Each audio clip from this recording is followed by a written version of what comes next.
Welcome back to my YouTube channel. I'd like to invite you to come along with me today as we have some work in the field to do. We'd like to take some extensive damage on leather finish and turn it into a simple repair. So let's go to work.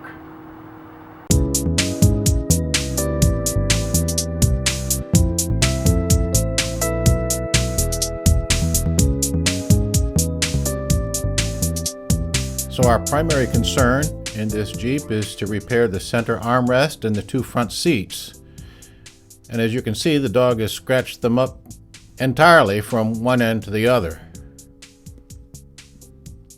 We want to avoid having to coat the entire piece because some of these scratches are deep and the edges of the scratches are curled up in some places. So that would take a lot of filler, as you could imagine. So to avoid that, what we're going to do is to wet sand this pigmented coating with 100 grit sandpaper and a product called Sand Away. Our goal is to remove as much of the color coating as is practical. Now in doing that, we hope to remove most of the scratches. Of course, we expect some of the scratches to be a bit deeper into the leather itself, not just in the coating only. For this process, never sand it dry.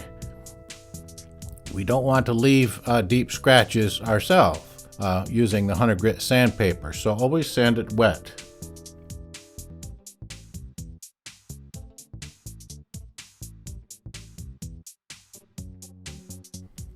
The liquid helps to break down the original color coating into a slurry that we can easily remove and just wipe off of there.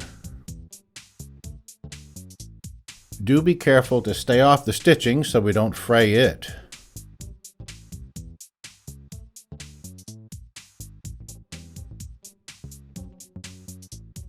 As you can see, we've removed most of the coating all the way down to the surface of the leather.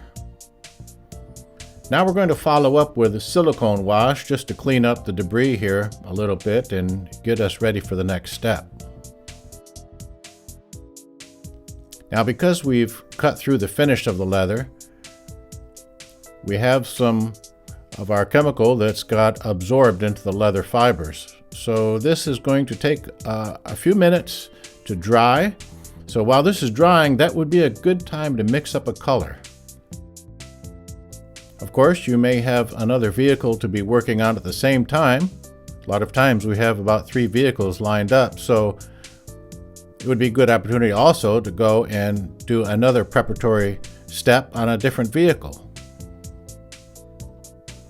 So once it's mostly dry, what we're going to do is add leather primer.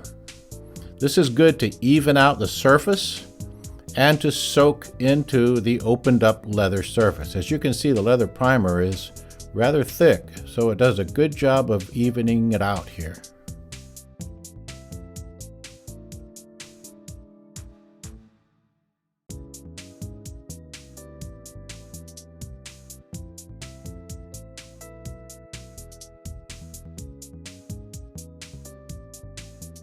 Now we'll take the color we just mixed up and use it to add a guide coat. This will give us a visual on our progress so far.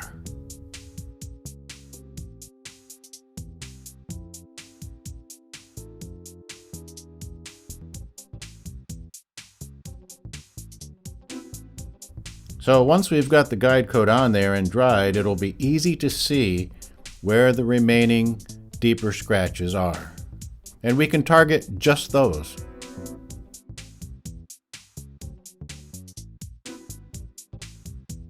Now for those scratches that remain, we can pick an air dry filler.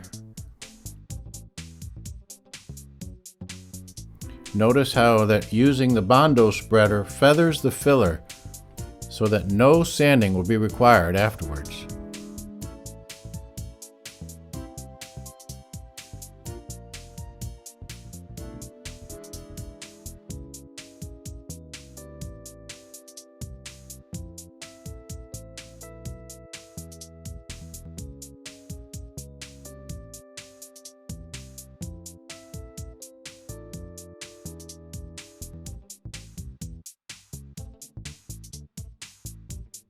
So after a couple of minutes, the filler is dry. And again, we want to add a guide coat just to reveal our progress. The guide coat will also help to bring these spots up to a level of the color of the surrounding leather.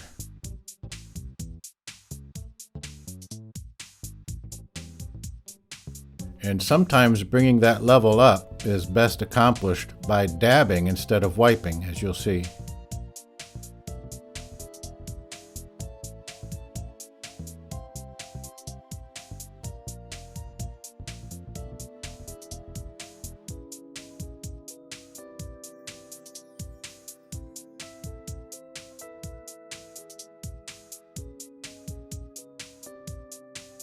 Now our goal is to blend a texture over the entire panel. Most of the time, I texture using the paint gun with the color at a low pressure. Use the cardboard to see the size of the texture as you adjust the pressure on the gun.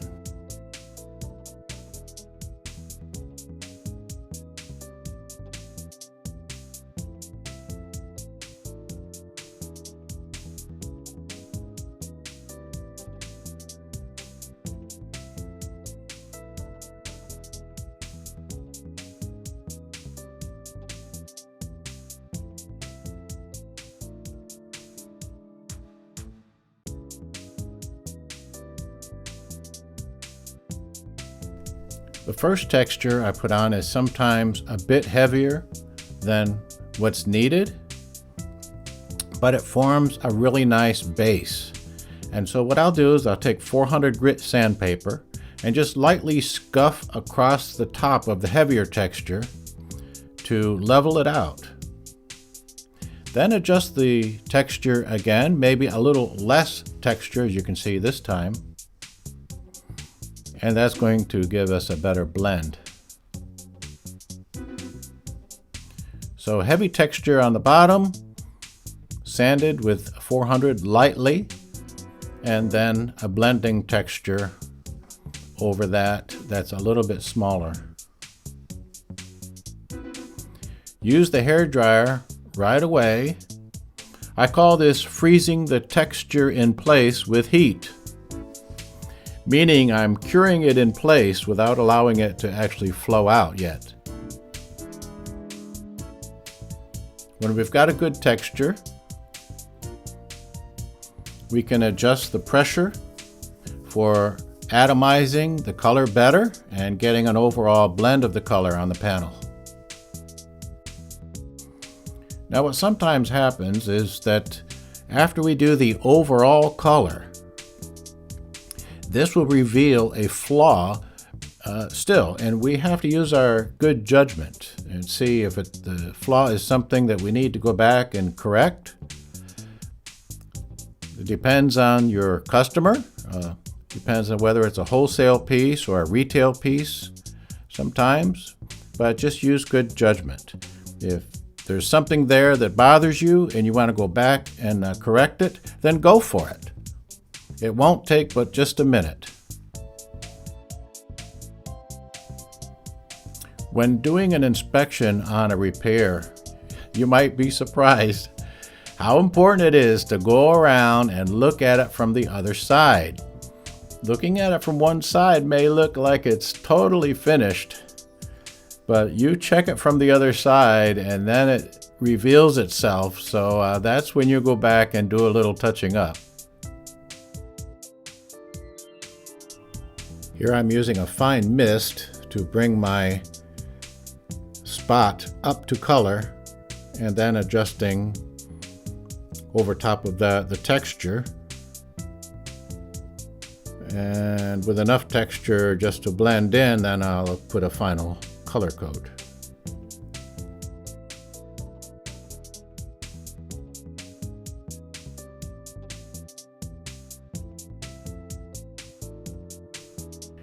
Just taking a couple of minutes to finish that repair up makes you feel good about the repair, so that's well worth the time spent. Now, as is typical with vehicles that have carried pets, every surface in the vehicle has a layer of grime. And when the vehicles come back from the detail shops, they are never clean. In fact, the dealerships are very frustrated trying to find someone that cares enough to clean their seats properly. So just to demonstrate that, I'm going to the back seat, which might look overall okay. I mean, it's a uniform color because it's uniformly dirty. But if you did any cleaning at all, you can see the stark contrast. You can see the layer, this film of dirt on this seat. So when let's say you were repairing the back seat and matching the factory color here, you can see why you might have a problem. You're obviously going to have to clean the entire rear seat for your repair to look correct on here.